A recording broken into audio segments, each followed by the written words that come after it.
프랑스의 축구장에서 열린 8강전, 파리 생제르맹 대 니스의 치열한 대결에서 파리 생제르맹이 3대1로 승리를 거머쥔 후에 인터뷰에서 루이스 엘리케이는 팀의 활약에 대해 이야기했습니다.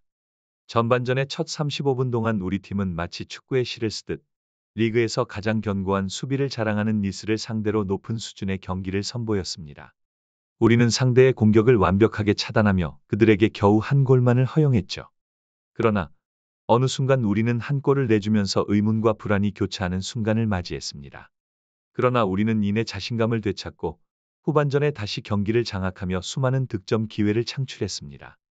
우리의 압박과 전략적 수비는 상대 팀을 곤경에 빠뜨리며 우리의 골을 이끌어내는 주요 요소가 되었습니다.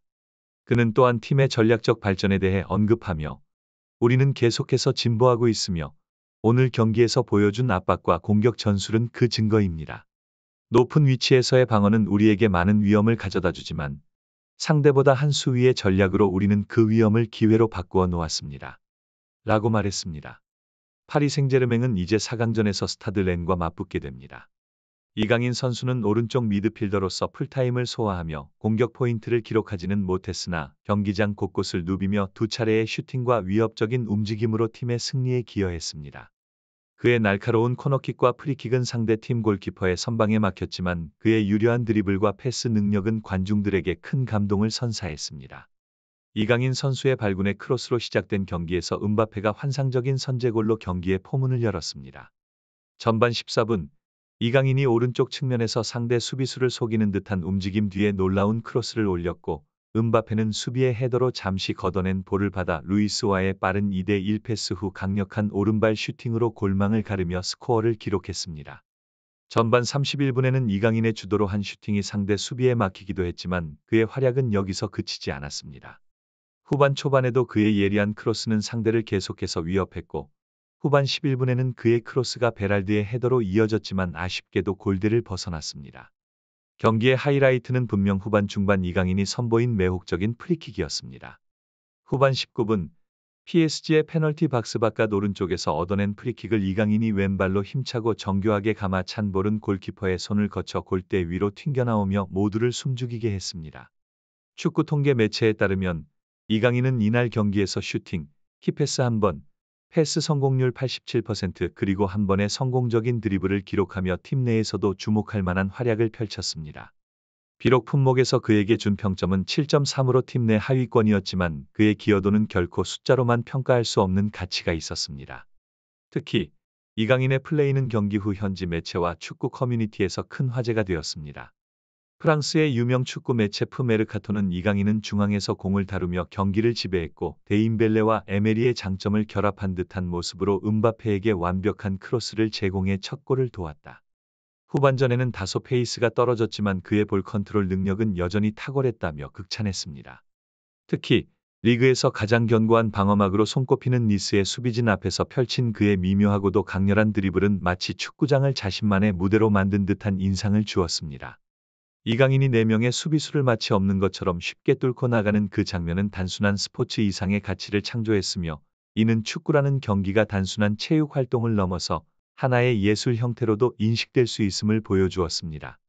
이강인의 이러한 활약은 한국 축구 대표팀의 임시사령탑인 황선홍 감독뿐만 아니라 전 성남FC의 김남일 감독 같은 축구계의 거물들로부터도 주목을 받았습니다. 김남일 전 감독은 이강인이 한국 축구의 미래를 짊어질 핵심 인물임을 강조하면서 그의 대표팀 선발은 이미 결정된 일처럼 이야기했습니다. 그의 말에서 우리는 단순한 기술이나 재능을 넘어서 이강인이 가지고 있는 축구에 대한 열정과 그 열정이 한국 축구에 미칠 긍정적인 영향력에 대한 깊은 신뢰와 기대를 엿볼 수 있습니다. 김남일 감독의 발언은 단지 이강인의 기술적인 면모를 칭찬하는 것에서 그치지 않았습니다.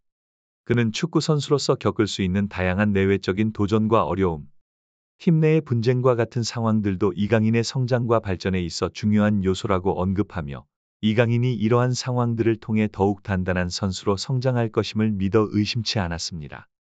이러한 깊은 신뢰와 지지는 이강인이 앞으로 대표팀에서 어떠한 역할을 수행하게 될지 그리고 한국 축구에 어떠한 영향을 미치게 될지에 대한 많은 기대를 모으게 합니다.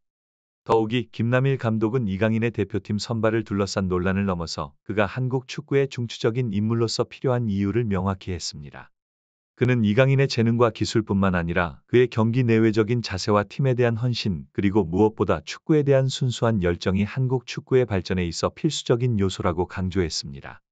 김남일 전 감독은 최근 일어난 아시안컵 대회 중 이강인과 손흥민 사이의 이른바 탁구 사건을 언급하며 이 문제가 사실상 감독과 리더십의 부재에서 비롯된 것이라고 지적했습니다.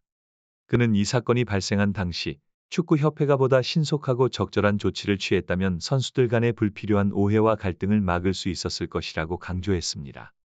이는 축구협회와 리더십의 역할이 얼마나 중요한지를 보여주는 사례로 결국 선수들에게 불리한 상황으로 돌아갔다고 비판했습니다. PSG에서의 이강인의 활약에 대해서도 깊이 파고들었습니다.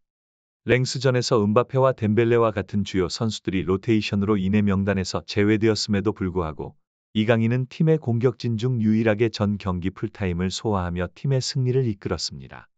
그의 경기력은 숫자로도 입증되었는데 볼터치 96회, 패스 성공률 83%, 유효 슈팅 2회 등 뛰어난 기록을 남겼습니다.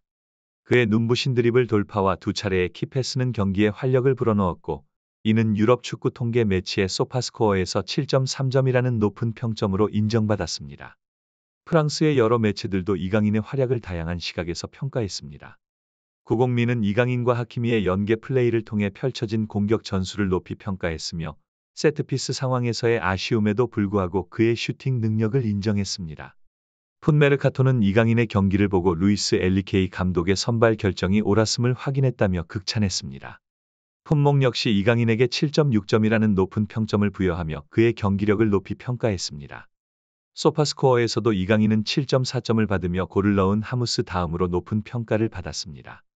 이는 이강인이 단순히 기술적인 면에서만 아니라 전술적 이해도와 팀에 미치는 영향력에서도 뛰어난 선수임을 입증하는 결과입니다. 영국의 유명 일간지 데일리 메일은 글로벌 통계 분석 기관 풋볼 벤치마크의 최신 보고서를 인용하여 각 클럽의 선수단 가치 순위를 상세히 공개했습니다. 맨체스터 시티가 1위를 차지한 가운데 그 뒤를 이어 파리 생제르맹과 레알 마드리드가 공동 2위에 이름을 올렸습니다. 맨체스터 시티의 경우 엘링 홀란드, 케빈 더 브라위너, 필 포든 등 세계 최정상급 선수들을 보유한 덕분에 전년 대비 선수단 가치가 무려 99% 상승하는 기염을 토했습니다. 그들의 선수단 총가치는 약 14억 1,400만 유로, 하나로 약 2조 530억 원에 달하며 세계 클럽 중 유일하게 2조 원을 넘어선 것으로 나타났습니다. 지난 여름 이적 시장에서는 요시코 그바르디올, 제레미 도쿠, 마테우스 누네스, 마테오 코바시치 등을 영입하며 선수단의 전력을 한층 강화했습니다.